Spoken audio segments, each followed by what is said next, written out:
పైన వచ్చేది నేను ఒక మైక్ ఎత్తుకునేది అనేసేదే. అయ్యో అంతా నన్ను చూసి అయ్యో అనేవాళ్ళే, కానీ నాకు అయ్యేవాళ్ళు ఎవరూ లేదే అనేది. అట్లా కాంగ్రెస్ క్యాండిడేట్ పని అయిపోయింది. మన క్యాండిడేట్ పాపం చాలా మంచి మనిషి, ఆయన యాడేసినా ఉంటాడు. అట్లా క్యాండిడేట్ మన మల్లేష్ బాబు. ఈ దేశానికి ఒక ప్రధానమంత్రి కావాల్సి పడుతుంది. మన ఇంటికి ఎట్లా ఒక యజమాని ఉంటాడో అదే ప్రకారంగా ఈ దేశాన్ని రాజ్యం ఆడేదానికి ఒక ప్రధానమంత్రి ఉండాల్సి పడుతుంది. ఐఎన్డిఏ అంట, ఒక 15 పక్షాలు, ఆ పేర్లు కూడా, ఆ పక్షాల పేర్లు కూడా జ్ఞాపకం వచ్చలే. అట్లా పక్షాలంతా ఒకటి. మన ఎన్డీఏ, బీజేపీ, జేడీఎస్, మళ్ళీ ఇంకొన్ని పక్షాలు ఒకటైంది. ఈ పక్షాల్లో ఈ దేశం నడిపేవాడు, ఈ రాజ్యం నడిపేవాడు ఒకడు కానే కావాల్సి పడుతుంది. ఈ రాజ్యంకి యజమాని అయినట్లు వాడు సదృఢంగా శక్తిగా లేకపోతే ఏరే దేశాలు వచ్చి మన దేశం మీద పడేట్ల సందర్భం ఉంటుంది. మన జీవనాలు కూడా సరిగా నడకుండా ఉండేట్లా పరిస్థితి ఉంటుంది. ఈ పక్క మన పక్కన ఇంకాను ప్రధానమంత్రులు అయ్యేకి చాలా జనం ఉండాలి. ఇప్పుడప్పుడే 10 ఏళ్ళు సమర్థముగా ఈ దేశాన్ని నడిపినట్లంట నరేంద్ర మోదీ వాళ్ళు తక్కువ వాళ్ళొకరే కాదు, బీజేపీలో ఇంకా అనేకమైన ఎట్లా ప్రధానమంత్రులు ఎట్లా యోగ్యత ఉండే ఎట్లా వాళ్ళు ఉంటారు. యోగి ఆదిత్యనాథ్ అని, అమిత్ షా వాళ్ళు, రాజ్నాథ్ సింగ్ వాళ్ళు, ఇట్లా ఎందరో ప్రధానమంత్రులు అయ్యి ఈ దేశాన్ని బాగా నడిపేట్లా ఉంటుంటారు.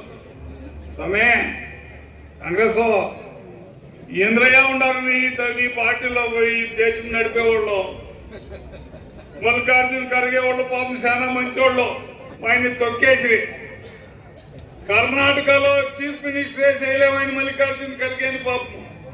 ఆయనకి 86 ఏళ్ళు, ఆయనకి షూ ఒకటే వెళ్ళా, గోష్ కూడా ఒకటి కట్టాలి.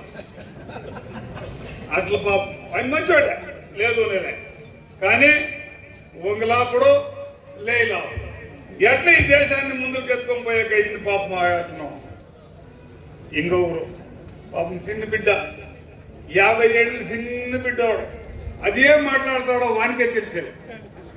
పప్పు ఎవరు చెప్పండి, పప్పు రాహుల్ గాంధీ వాడు పెద్దోడు కాదు, చిన్నోడు కాదు, ఎంగి కాదు, నర్సీ కాదు, వానికి పెళ్లి కూడా లే పాపం. చూసినా వీడు ఏడో చేసుకుంటాడు, వీడు చూసినాడు కృష్ణగాడు, వానికి పెళ్లి కూడా లే పాపము. ఒక మనిషి పూర్ణం కావాలంటే వానికి కళ్యాణం కావాలా, వానికి బిడ్డలు కావాలా, వాడు మరి మళ్ళీ బిడ్డలైతే సంసారం వచ్చి కావాలా.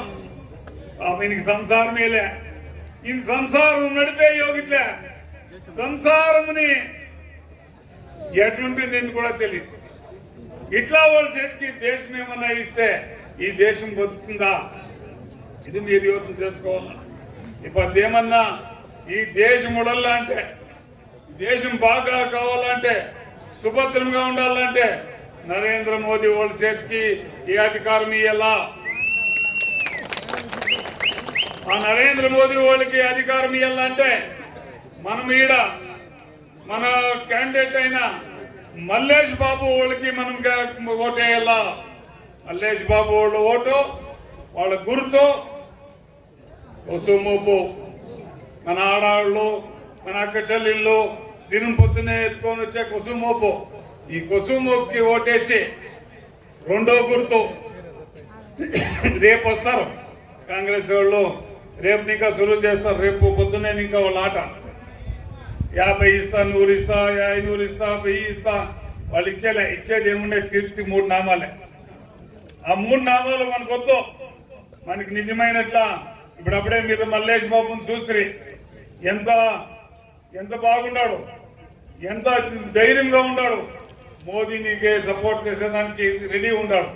అట్లా మల్లేష్ బాబుకి మీరందరూ ఓట్లేసి గెలిపియాలా. వాళ్ళ గుర్తు జ్ఞాపకం పెట్టుకోవాలా. అదేమిటంటే కొసుమొప్పు తనే మహిళ గుర్తు. జೊತೆಗೆ మిమ్మల్ని అంతా ఒకే ఒక ప్రత్యేకంగా అడుక్కునేది ఏమిటంటే ఈ పొద్దు సాయంకాలం ఊరికి పోయిన తక్షణ పాంప్లెట్లు ఎత్తుకొని దయపెట్టి పాంప్లెట్లు ఎత్తుకొని మీరు ఇంటింటికి ఇచ్చుకొని రావాలా.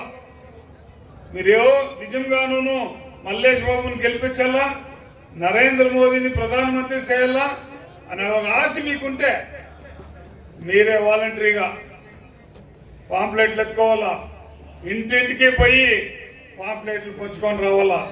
మళ్ళీ ఎలక్షన్ నాడు పొద్దున్నే 6 గంటల ఇంకా సాయంకాలం 6 గంటల కంట తపస్సు చేసినట్లా మీరు ఎలక్షన్ బూత్ దగ్గరే ఉండాల. బూత్ దగ్గరే ఉండి మీరు ఓట్లు అడుక్కొని బాక్సులు నింపి మన తాలూకుని ఇంకా యథేచ్ఛంగా ఓట్లు పడిండాయంటే మన శాసకులకి పేరు, మన నాయకులకి పేరు, మీకు కూడా పేరు వస్తుందని చెప్పి నా 2 మాటలు ముగిస్తా ఉన్నాను. జై హింద్, జై కర్ణాటక.